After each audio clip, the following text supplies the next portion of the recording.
Ya, kita mulai teman-teman semuanya. Assalamualaikum warahmatullahi wabarakatuh. Terima kasih kepada teman-teman semuanya yang telah hadir, Bapak Ibu yang telah hadir pada sesi hari Jumat ini. Seperti biasa, hari ini kita akan melakukan atau kita akan mendengarkan ya diskusi tiap hari Selasa sama Jumat kita. Ada beberapa POJK dan modul yang akan kita sampaikan. Nah, kali ini tanggal 16 bulan 10 tahun 2020 kita akan berdiskusi dengan Bu Sasi. Bu Sasi, siap Bu? Siap. Halo Bu Sasi. Ya, Bu Sasi ini adalah pimpinan cabang Ploso. Nah, kali ini pada kesempatan hari ini kita akan berdiskusi tentang POJK nomor 12 POJK 03 2016 tentang kegiatan usaha dan wilayah jaringan kantor BPR berdasarkan modal inti. Nah, apa itu modal inti? Kemudian bagaimana batasan usaha bagi BPR? Kemudian bagaimana pembatasan wilayah jaringan kantor bagi BPR berdasarkan modal inti? Nanti akan dijelaskan secara jelas dengan Bu Sasi ya, tanpa membuang waktu lagi ya.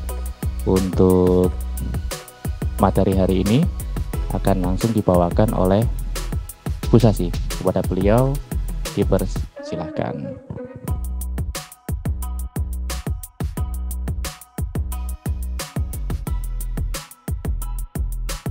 Assalamualaikum warahmatullahi wabarakatuh. Terima kasih Mas Hari waktunya. Dalam sore hari ini saya akan mempresentasikan tentang Peraturan Otoritas Jasa Keuangan Nomor 12 POJK 03 2016 tentang kegiatan usaha dan wilayah jaringan kantor berdasarkan modal inti. Bab 1, Ketentuan Umum.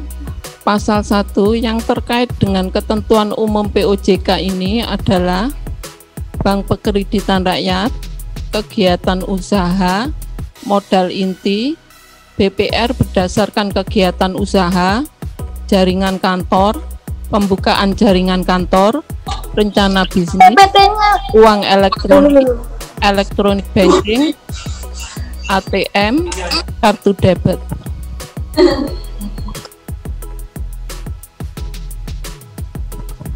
Pasal 2, BPR hanya dapat melakukan kegiatan usaha dan pembukaan jaringan kantor dalam cangkupan wilayah sesuai dengan modal inti. Berdasarkan modal inti, BPR dikelompokkan menjadi 3 BPR-ku, yaitu pertama BPR-ku 1 adalah BPR dengan modal inti kurang dari 15 M. BPR 2 adalah BPR dengan modal inti paling sedikit 15 M sampai dengan kurang 50 M. Yang ketiga, BPR-ku 3 adalah BPR yang dengan modal inti paling sedikit 50 M. Bab 2, Ketentuan Umum. Pasal 4, kegiatan usaha yang dapat dilakukan BPR adalah penghimpunan dana, penyaluran dana, penempatan dana, kegiatan usaha penukaran valuta asing, kegiatan lainnya untuk mendukung kegiatan usaha BPR.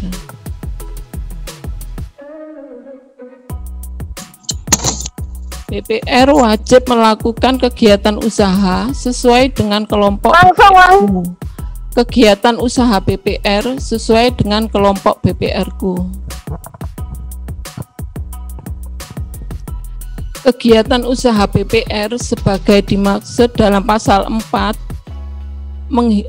berupa penghimpunan dana bentuk simpanan, berupa deposito berjangka dan atau tabungan, kegiatan usaha penukaran valuta asing, kegiatan sebagai penyelenggara layanan keuangan tanpa kantor, penyediaan layanan elektrobanking, kegiatan kerjasama dalam rangka transfer dana, kegiatan sebagai penerbit kartu ATM, kegiatan sebagai penerbit kartu debit, kegiatan sebagai penerbit uang elektronik.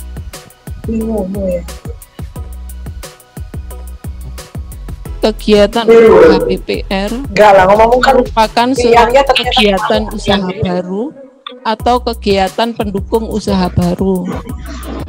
Untuk memperoleh persetujuan OJK, BPR mengajukan permohonan rencana pelaksanaan kegiatan usaha baru.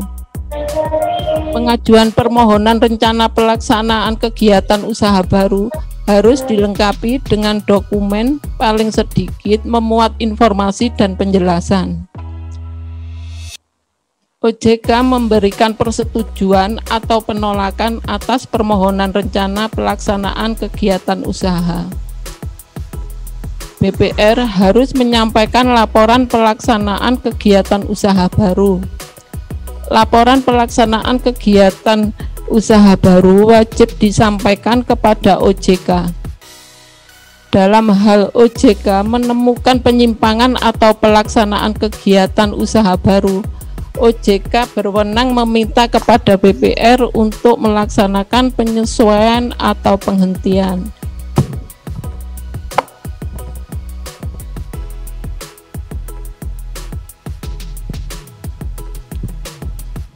Wilayah jaringan kantor BPR. Pertama, BPR wajib memperoleh izin dari OJK. Yang kedua, mekanisme pemberian izin pembukaan kantor cabang mengacu pada peraturan OJK mengenai BPR. BPR wajib menyampaikan laporan rencana pembukaan kantor kas untuk memperoleh penegasan dari OJK. Mekanisme pelaporan rencana pembukaan kantor kas sebagai dimaksud pada ayat 1 mengacu pada peraturan OJK mengenai BPR.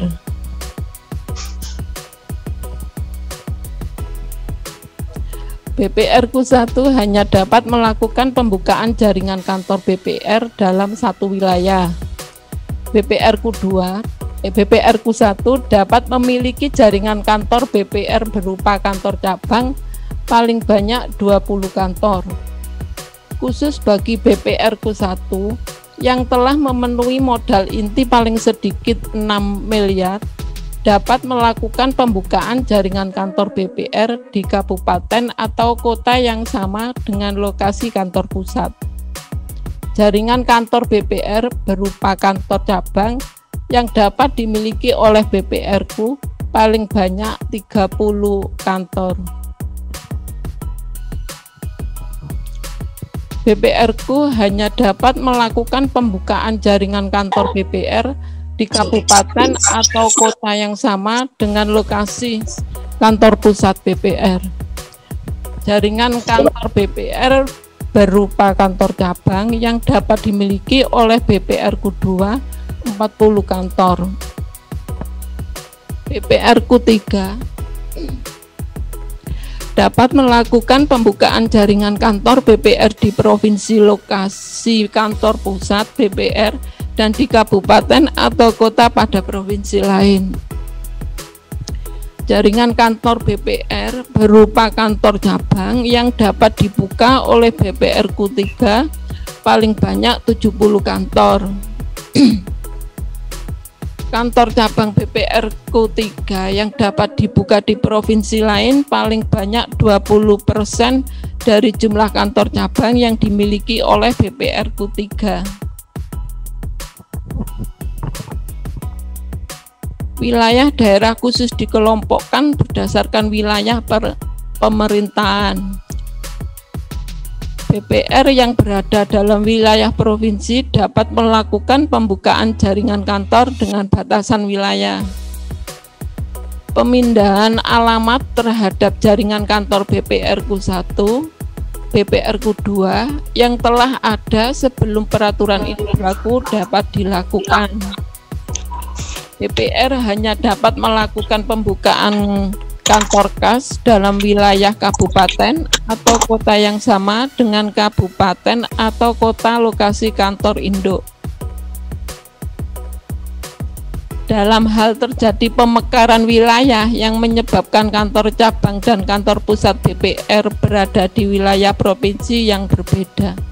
Dalam hal modal inti, BPR mengalami peningkatan. BPR dikelompokkan dalam BPRku yang lebih tinggi. BPR dapat melakukan kegiatan usaha atau pembukaan jaringan kantor sesuai dengan jenis kegiatan usaha dan wilayah jaringan kantor BPRku yang lebih tinggi.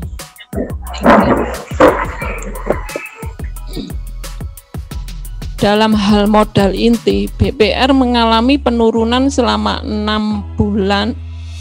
6 bulan BPR dikelompokkan dalam BPRku yang lebih rendah. BPR yang telah melakukan kegiatan usaha atau pembukaan jaringan kantor sesuai BPRku wajib menyampaikan rencana tindak atau action plan. BPR wajib memperoleh persetujuan dari OJK atas rencana tindak atau action plan. BPR wajib melaksanakan penyelesaian rencana tindak atau action plan. Dalam hal BPR tidak dapat menyelesaikan rencana tindak atau action plan, BPR wajib menyesuaikan seluruh kegiatan usaha atau wilayah jaringan kantor dengan kegiatan BPRku sesuai tingkat yang lebih rendah. Selama jangka waktu penyusunan, BPR wajib segera menghentikan penawaran, penjualan, dan perjanjian atau transaksi baru atas kegiatan usaha. OJK berwenang menetapkan jumlah kantor cabang individual BPR yang berbeda dengan jumlah sebagaimana diatur dalam pasal 13, pasal 14, dan pasal 15 berdasarkan pertimbangan tertentu.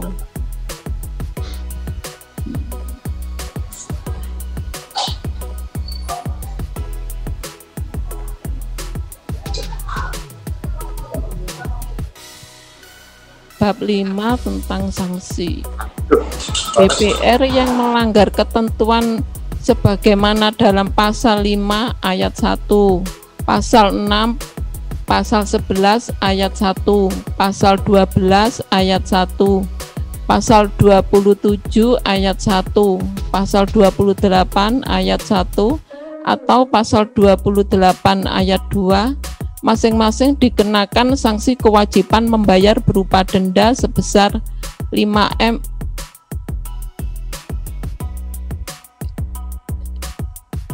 juta dan sanksi administratif. BPR yang melanggar ketentuan dalam pasal 10 ayat 2, pasal 21 ayat 2, atau pasal 29 ayat 1 dikenakan sanksi administratif berupa teguran tertulis dan kewajiban membayar sebesar 100.000 per hari, 100.000 per hari kerja, keterlambatan dengan jumlah paling banyak sebesar 2 juta. BPR yang melanggar ketentuan dari pasal 21 ayat 3, pasal 21 ayat 4, pasal 21 ayat 5, pasal 21 ayat 6, atau pasal 29 ayat 2 dikenakan sanksi.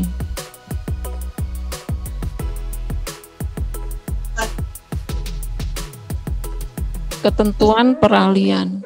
Penentuan BPR dalam kelompok BPRku untuk pertama kali didasarkan pada posisi modal inti BPR pada akhir bulan Desember 2015. Bagi BPR yang sebelum berlakunya POJK ini telah melakukan kegiatan usaha yang tidak sesuai dengan kelompok BPRku wajib meningkatkan modal inti. Selama jangka waktu pemenuhan kewajiban BPR dilarang melakukan penawaran, penjualan, dan transaksi baru.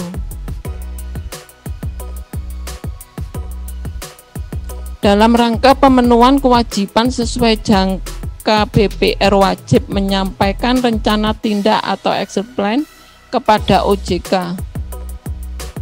BPR wajib memperoleh persetujuan dari OJK atas rencana tindak atau action plan.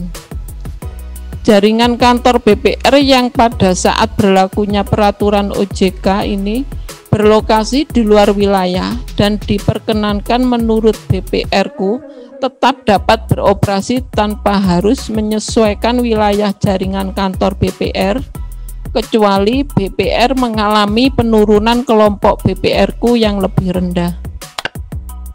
Permohonan pembukaan jaringan kantor BPR yang telah diajukan sebelum berlakunya POJK ini dan belum memperoleh izin diproses berdasarkan peraturan OJK nomor 20 POJK 03 2014 tentang Bank Perkreditan Rakyat.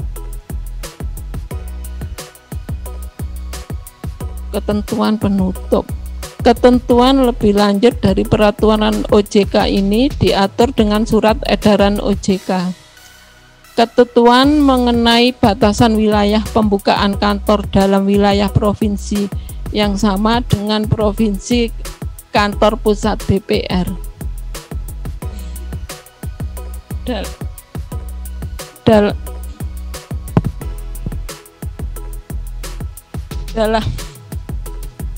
Dalam hal BPR telah memiliki peringkat profil risiko, tingkat risiko operasional dan risiko kepatuhan sesuai ketentuan yang mengatur mengenai penerapan manajemen risiko bagi BPR. Peraturan OJK ini memulai berlaku pada saat diundangkan. Terima kasih. Mungkin ada pertanyaan, monggo kita sharing aja. Ya, terima kasih Bu Sasi atas paparannya. Cukup jelas ya teman-teman semuanya ya. Oke, ada pertanyaan Bu Sasi dari kantor Kas Tembelang, Mas Pandu dan kawan-kawan ya. Oke, Mas Pandu dan kawan-kawan bertanya. Mohon izin bertanya Bu. Selain ketentuan tersebut, apakah analisa pasar dan analisa kompetitor juga dipertimbangkan? Semisal iya, bagaimana cara menganalisanya? Jadi maksudnya adalah perluasan kegiatan usaha BPR ini selain berdasarkan POJK ini, apakah juga perlu dilaksanakan analisa?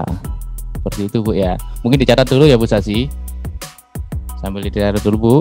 Kemudian yang kedua dari Mas Andi Eka. Mas Andi Eka ini bertanya, mohon dijelaskan lebih detail tentang laku pandai. Penjelasan lebih detail tentang apa itu laku pandai. Seperti itu Bu Sasi ya. Mungkin karena memang kita di BPR KU 3 ini sudah boleh melakukan penyelenggaraan laku pandai. Apa sih laku pandai itu? Nah, nanti akan dijelaskan Bu Sasi ya. Bu Sasi bisa dicatat dulu dua pertanyaan ini. Oke, langsung dijawab ya sama Bu Sasi, silakan.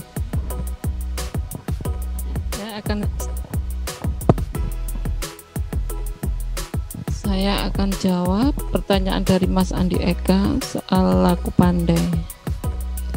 Pengertian dari laku pandai itu merupakan program keuangan inklusif yang memungkinkan masyarakat untuk membuka rekening tabungan, menabung dan menarik dana melalui perantara agen bank. Penjelasannya itu program ini merekrut masyarakat untuk menjadi agen bank di daerahnya. Bank menawarkan kepada siapa saja yang berminat menjadi agen dengan membuat bank di rumah atau tempat usahanya. Agen laku pandai dapat berbentuk perorangan atau badan hukum yang bekerja sama dengan bank penyelenggara. Ya, contohnya itu seperti Indomaret melayani pembayaran listrik, angsuran ke bank lain, seperti itu. Untuk menjawab pertanyaan dari Tembelang, itu memang analisa pasar itu memang penting. Itu juga perlu karena itu juga menjadi pantauan dan itu termasuk di dalam pasal. Pertanyaan dari Mas Andi Eka tentang basic saving account itu adalah tabungan yang memiliki batas minimum baik saldo maupun transaksi setor tunai. Ya, jadi itu tadi ya, ada beberapa pertanyaan sudah dijawab sama Bu Sasi ya. Jadi teman-teman tadi monitor bertanya, selain ketentuan tersebut, apakah analisa pasar dan analisa komputer juga dipertimbangkan? Misalnya bagaimana menganalisanya? Kalau untuk pembatasan usaha atau katakan kita sudah berada di lingkup, katakan misalkan BPRKU 3 gitu ya. Misalkan kita sudah di BPRKU 3, kita ingin mengajukan untuk apa namanya kegiatan untuk layanan, misalkan untuk mobile banking atau internet banking. Yang pertama kita lihat adalah OJK akan melihat, oh apakah kita sudah beneran nih sudah masuk ke kategori BPRKU 3. Jika iya, kita harus melakukan pengajuan produk tersebut. Contoh misalkan kita lakukan pengajuan produk mobile banking, apa saja di dalamnya atau persyaratannya. Yang pertama adalah SOP-nya, kemudian teknologinya seperti apa. Kemudian yang ketiga adalah ya seperti yang disampaikan oleh Mas Pandu tadi ya dari Tembelang, analisa pasarnya. Analisa pasar mulai dari beberapa tahun ke belakang sampai dengan 1 atau 2 tahun ke depan. Apakah target market kita seperti apa, kemudian peningkatan usaha atau peningkatan apa namanya nasabah kita itu berapa, kemudian berapa target dana yang akan kita dapat, itu semuanya dituangkan di dalamnya. Bagaimana caranya? Ya kita melakukan yang namanya studi kelayakan seperti itu.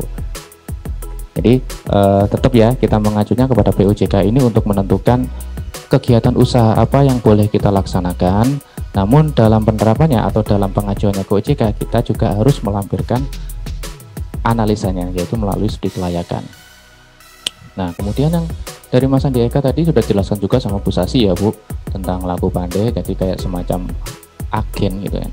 Kita bisa apa namanya pembukaan rekening tabungan melalui agen-agen kita yang ada di luar kantor. Contoh misalkan BRI, nah, kita apa namanya mereka sudah punya agen-agen laku pandai yang di luar, yang bekerja sama dengan toko-toko, bekerja dengan apa perorangan, yang tujuannya adalah di apa namanya di sana nanti bisa melakukan pembukaan rekening tabungan, pembukaan rekening pengajuan kredit ya, seperti itu ya. Kemudian tentang basic saving account, dia tidak terbatas pada saldo minimum, tidak memiliki batas minimum, saldonya berapa, kemudian apa untuk saldo maksimumnya sendiri dibatasi ya, jadi hanya 20 juta saja. Ini salah satu apa laku pandai ya, jadi apa namanya sudah dirilis sama OJK juga ini tentang untuk laku pandai ini. Kemudian ada pertanyaan lagi Bu Sasi, mekanisme terkait laku pandai itu seperti bagaimana Bu Sasi? Ini pertanyaan dari Mas Chandra ya. Kemudian ada pertanyaan lagi nih dari Mas Andi Eka terkait limit transaksi tarik ataupun saldo laku pandai ini bagaimana? Terkait limit transaksi tarik ataupun saldo laku pandai ini bagaimana Bu Sasi? Kayaknya tadi udah saya jelaskan ya Mas Andi Eka ya. Jadi limitnya nanti batas maksimum saldonya sebesar 20 juta, kemudian maksimum transaksi debitnya adalah 5 juta per bulan. Nah, namun untuk mekanisme laku pandai ini dari pertanyaan dari Mas Chandra ya, silakan dijelaskan oleh Bu Sasi. Mekanisme laku pandai itu merupakan program penyediaan layanan keuangan perbankan melalui kerjasama dengan agen bank yang didukung penggunaan teknologi informasi, sehingga transaksi tidak harus datang ke bank, di mana bank cukup menggandeng agen sebagai kepanjangan tangan dalam melayani transaksi banknya. Menjawab pertanyaan Mas Chandra tadi ya, bagaimana mekanisme transaksi terkait laku pandai itu? Jadi laku pandai itu perpanjangan dari BPR atau bank yang ingin meluaskan usahanya tanpa membuka kantor. Salah satunya alasannya itu ya. Jadi misalkan kita sudah punya internet banking atau mobile banking, kita bekerja sama dengan agen laku pandai di luar, itu bisa dari agen tersebut kita bisa melakukan pembukaan rekening tabungan. Menjawab pertanyaannya dari Mas Andi Eka juga tadi kan, apakah ada ketentuan untuk agen laku pandai? Boleh perorangan atau boleh badan usaha yang sudah bekerja sama dengan bank, seperti itu. Jadi tadi juga sudah dijelaskan ya sama Bu Sasi tadi, pertanyaannya Mas Andi Eka di awal tadi juga sudah dijelaskan seperti itu ya.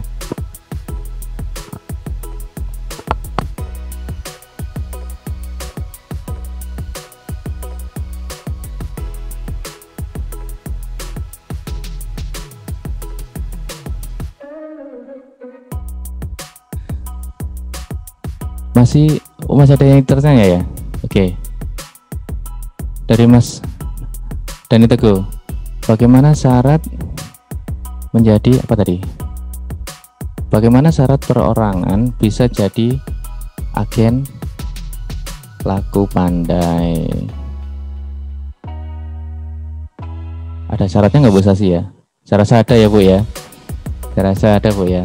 Jadi kalau kita baca ketentuan dari OJK, untuk menjadi agen dari laku pandai untuk perseorangan ya, yang pertama adalah penduduk setempat, yang kedua memiliki sumber penghasilan utama, memiliki kemampuan, kredibilitas, reputasi, integritas, serta lulus uji tuntas bank penyelenggara. Nah, apa itu lulus uji tuntas bank penyelenggara? Tergantung dari masing-masing banknya ya, mungkin mereka perlu persyaratan apa dari perorangan ini, jadi bisa berbeda-beda. Tapi yang utama adalah bank tersebut harus memiliki teknologi yang memadai ya. Jadi sudah memiliki teknologi, kita sudah bisa melakukan laku pandai. Kalau untuk perseroan bagaimana? Sama ya Bu Sasi, hampir sama ya saya. Dijelaskan sama Bu Sasi ini ya. Untuk menjadi persyaratan perorangan jadi laku pandai itu harus ada KTP, kartu keluarga, rekening tabungan atau giro yang berisi sejumlah dana, kartu ATM atau debit, terdapat sejumlah dana dalam rekening tabungan atau giro. Itu persyaratannya. Sudah jelas ya Mas Dani juga, Mas Andi Eka?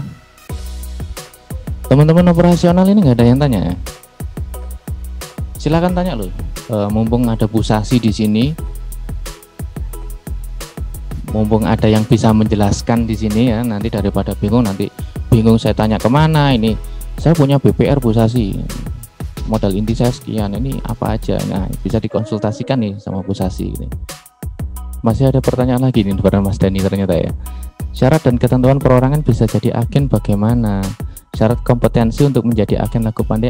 Syarat kompetensi untuk menjadi agen laku pandai apa ada apa tidak Bu selain syarat tadi? Nah tadi udah dijelaskan juga sama Bu Sasi ya. Jadi untuk menjadi agen laku pandai salah satunya adalah domisili atau penduduk sekitar, kemudian ada lulus uji tuntas bank penyelenggara. Itu tadi ya Mas Dani ya. Jadi apakah kompetensi? Ya itu tadi, uji tuntas dari bank penyelenggara. Bentuknya seperti apa? Itu tergantung dari masing-masing bank. Tentunya tergantung dari masing-masing bank, tapi yang diminta oleh OJK adalah persyaratan dasar atau persyaratan utama yang di atas tadi ya. Jadi ada penduduk setempat, memiliki sumber penghasilan, memiliki kemampuan, kredibilitas, reputasi, dan integritas. Nah, lulus uji tuntas banknya ini tadi tergantung dari bank masing-masing. Contoh misalkan agen yang harus bekerja sama atau perorangan ini misalkan harus berusia di bawah sekian tahun, kemudian memiliki usaha itu sudah berjalan sekian tahun. Jadi apa-apa yang sekiranya syarat-syarat dari bank yang bisa jadi berbeda masing-masing banknya, seperti itu. Oke, saya rasa cukup ya, sudah 1 jam setengah, hampir 1 jam setengah, 1 jam 15 menit Bu Sasi menemani kita tadi untuk diskusi pada sesi sore ini tentang POJK 12 POJK 03 2016 tentang kegiatan usaha dan wilayah jaringan kantor BPR berdasarkan modal inti. Jadi dikelompokkan berdasarkan modal inti, apa saja sih yang boleh diusahakan oleh BPR. Jadi nggak hanya tiba-tiba kita langsung buka ATM, kita langsung buka mobile banking, kita bisa langsung buka laku pandai, nggak seperti itu ya teman-teman semuanya Bapak Ibu. Jadi kita kategorikan berdasarkan KU-nya atau kegiatan usahanya 1, 2, dan 3. Kalau sudah lebih dari 50M berarti kita bisa menyediakan untuk e-banking, penyediaan laku pandai, kemudian kita bisa memperluas jaringan kantor kita. Oke, Bu Sasi? Sudah? Oke, saya rasa cukup ya untuk sesi hari ini. Terima kasih atas partisipasi Bapak Ibu semuanya.